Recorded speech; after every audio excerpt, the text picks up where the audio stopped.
We have some breaking news. Tesla's officially released even more software updates. I did not think I would have to make another updates video this soon, but these are absolutely worth covering. There are 10 new features for you to use, and trust me, you're gonna wanna watch until the end because some of these are really worth it. So let's dive right in. Starting off with the first update, and that is Tesla's Tron mode. Disney has officially partnered with Tesla for the launch of the new Tron Ares movie, which let me know in the comments if it's worth watching if you've seen it. Tesla has released this new mode in its toy box. Now this isn't a small change. Tesla really went above and beyond with this update. When activated, your Tesla in the on-screen visualization is replaced by a sleek light cycle with a masked driver. When you're actually driving your Tesla, the light cycle tilts into the turn and leaves a glowing light trail behind it. When parked, the driver dismounts and stands beside the cycle, but the experience begins even before you sit inside your Tesla. As you enter, there's a custom Tron intro screen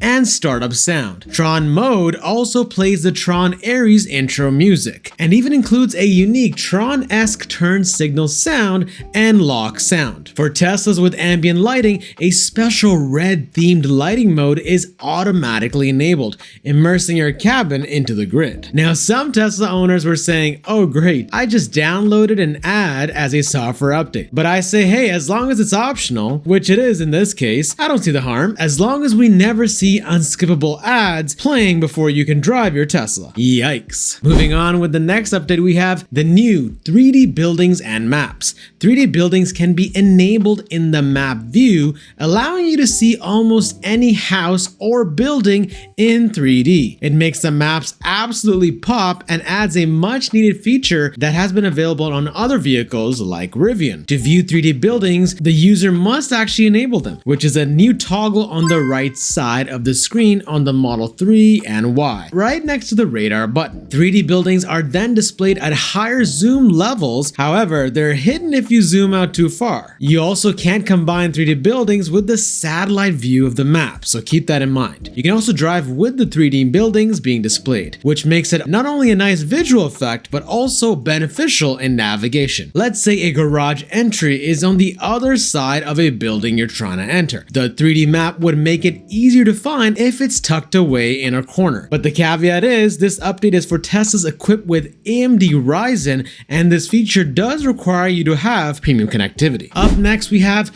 dash cam and side camera recording update. Street names will now be included in dash cam event details when they're actually made available, making it easier to distinguish between recorded events. But if you're in a low GPS precision area, like a parking garage for example, the nearest identified street may be shown instead. Now, if you're middle of nowhere in a random spot, no street name will be visible and only the city will be displayed. In addition, the mobile dashcam viewer now streams and downloads at a higher resolution. Also, your Tesla side cameras, otherwise known as B-pillar cameras, will now be leveraged to record both dashcam and Sentry mode clips. This update overall serves to make your Tesla safer by providing even more information in the event of an accident or any form of vandalism. Moving on, we have an undocumented update called New Charging Visualization. It's an immersive visual improvement that has been added to the Model 3 and Model Y while they're charging. The on-screen 3D visualization now displays a detailed model of the charging post behind your Tesla, with different chargers appearing depending on the type of charger being used, of course. Tesla will show a generic charger for third-party chargers, but they'll also show wall connectors, superchargers, and potentially other Tesla connectors, such as the mobile connector. Now, while the full screen visualization is reserved for AMD-based models, Tesla's also adding the charger visualization to Intel models as well, but it'll only be displayed on the visualization area on the left. Up next, not a software update, but a paint update. Tesla's officially released a new blue color paint called Marine Blue. This new color has appeared on the online configurator for select European countries, adding a rich, deep blue to the available choices. The new Marine Blue option replaces the older deep blue metallic and features a much darker tone. Here are the 4 blues that Tesla currently offers depending on where where you are in the world. I would lean on the right with the lighter tones of glacier blue or frost blue. Both feel more unique, whereas the deep blue metallic and marine blue are a bit too dark and can be mistaken for black behind shadows or at night. The introduction of marine blue is another example of Tesla's unique abilities at its Berlin paint shop. Tesla invested heavily in building an advanced paint shop during the building of Giga Berlin,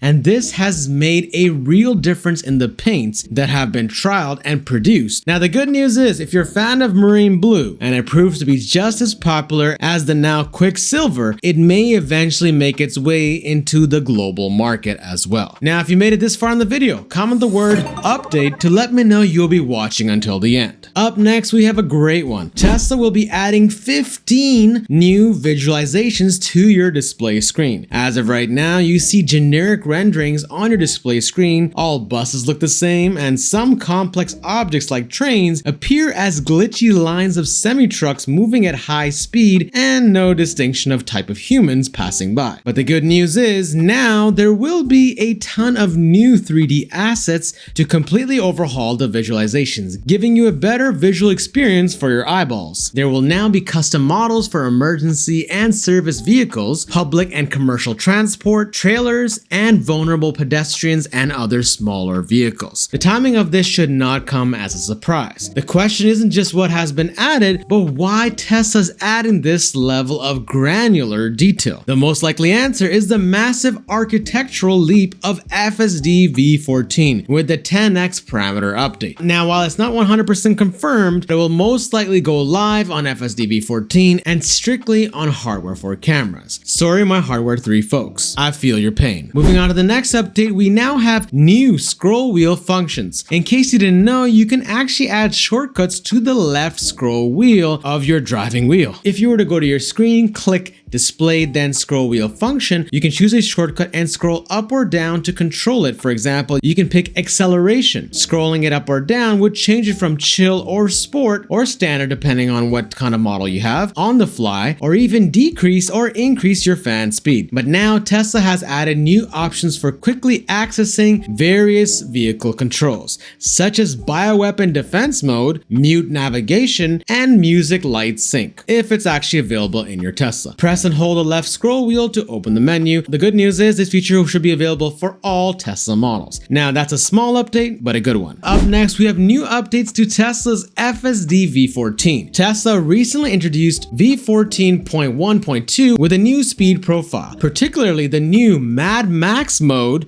a more aggressive profile with higher speeds and more frequent lane changes than the previous hurry mode. Also added arrival options for you to select where FSD should park, in a parking lot, on the street, in a driveway, or in a parking garage, or even at a curbside. And they also fixed brake stabbing. Basically, a lot of lucky owners testing out V14 found their Tesla braking a bit too aggressively in situations where it really didn't need to. Tesla's already also released V14.1.3 to a small batch of owners with a focus on patching additional bugs. Now, even though mostly Model 3 and Model Ys are being prioritized for FSD V14, it should be released to the rest of the Tesla lineup soon, as long as they're equipped with hardware 4 cameras. Also, don't worry if you're frustrated about not getting access to V14 yet. I have not received it yet either, but I believe Tesla will be rolling it out to the masses in the upcoming weeks, which is why I check my Tesla app every day for an update. Moving on, we have our next update called Unreal Engine Autopilot Visualization. There are now more signs that Tesla is moving to Unreal Engine visualizations for FSD and Autopilot. The new Model S and Model X are suspected to already be running visualizations using the new engine. Currently, there are a lot of objects that Autopilot and FSD do recognize. The most common ones are traffic cones, but there are a large number of objects that aren't displayed at all, although your Teslas know what they are and how to deal with them most of the time. Now, the new engine is expected to give Tesla more capabilities, and Tesla appears to be using the same 3D models for now. The new Model S and Model X allow you to move the visualizations around in the control menu, a feature not available in 2025 and older S and X models. But this Unreal visualization is anticipated to be compatible with new Model 3s and Model Ys as well. This app update mentions String is using Unreal App Viz, hinting that some Teslas are already running Unreal Engine, given the nature of the flag. But the bad news is this could also mean that not all Teslas will be getting this. It will strictly be for AMD Ryzen-based Teslas. Up next, we have a speed round of 3 mini updates. 1, Grok will finally be coming to Teslas in Canada. I believe Tesla wanted a slow rollout on this, but seems Canada will be the second country of choice to get Grok available to use inside your Tesla. A lot of owners have been finding it useful, but keep in mind, Grok cannot be used to control functions inside your Tesla. Next, we have service updates called Screen Share. There are leaks indicating that Tesla's adding the ability for customers to remotely share their vehicle's screen to help resolve issues. And you can do the same with the Tesla app itself. Now, this is an excellent solution to situations where you get errors on your display screen, and let's just say you're out of town or far from a Tesla service center. You can then potentially get troubleshooting tips remotely. Also, Tesla's new tire center helps you find the right tires for your Tesla model. After selecting your tire size, you're presented with available options that are compatible with your model and that can be purchased and installed by Tesla. Now, in case if you missed any of the previous software updates, watch this video.